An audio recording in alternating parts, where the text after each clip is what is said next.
There's only one logical explanation for why footprints exactly matching Sally's were found on the floor at the crime scene. Plus, the fact that Sally's handwriting matched a note telling Gerald to meet that night at Maple Hill means we ought to pay her another visit.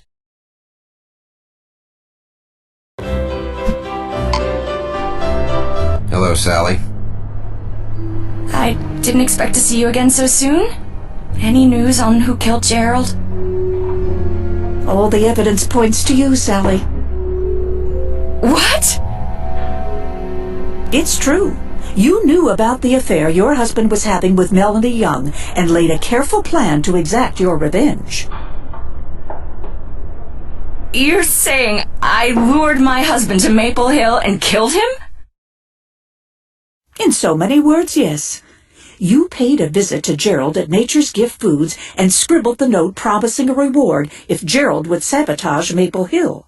Then you left the note and the syrup bottle containing dye, likely yarn dye from this shop, for him to find.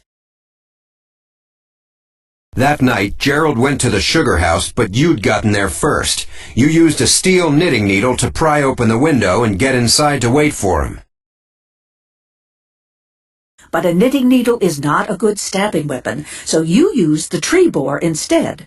Not only did it make a better weapon, but it would cast suspicion on Maria as the killer. This is ridiculous speculation. I have better things to do than listen to your silly stories. Now, if you'll excuse me.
When we compare the fibers from that sweater we just found to the fibers left on the windowsill at the crime scene, They'll match.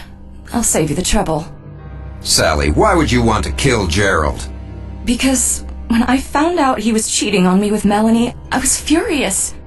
how did you find out? One evening, I was alone.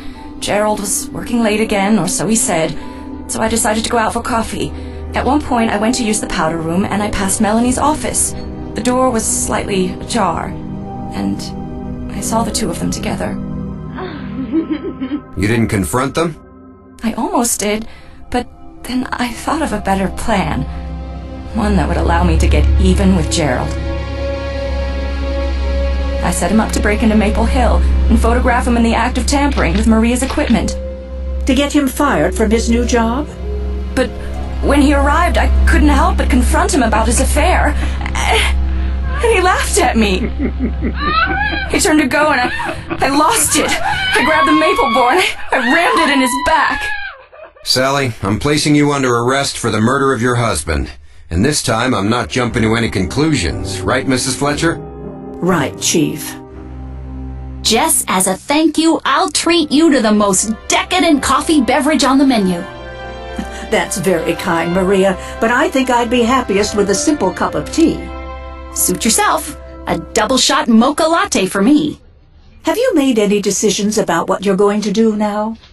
Well, this year's batch of maple sap has been ruined. After having a dead body soaking in it, I certainly can't use it to make syrup. I should say not. But I'm optimistic. My insurance should cover the loss, and Joanne Marshall and I have started new negotiations. Really? Yep, Nature's Gift Foods has a new offer on the table, allowing me to operate Maple Hill as an independent subsidiary. That sounds like it will benefit both of you very well. To sweet success. Hear, hear.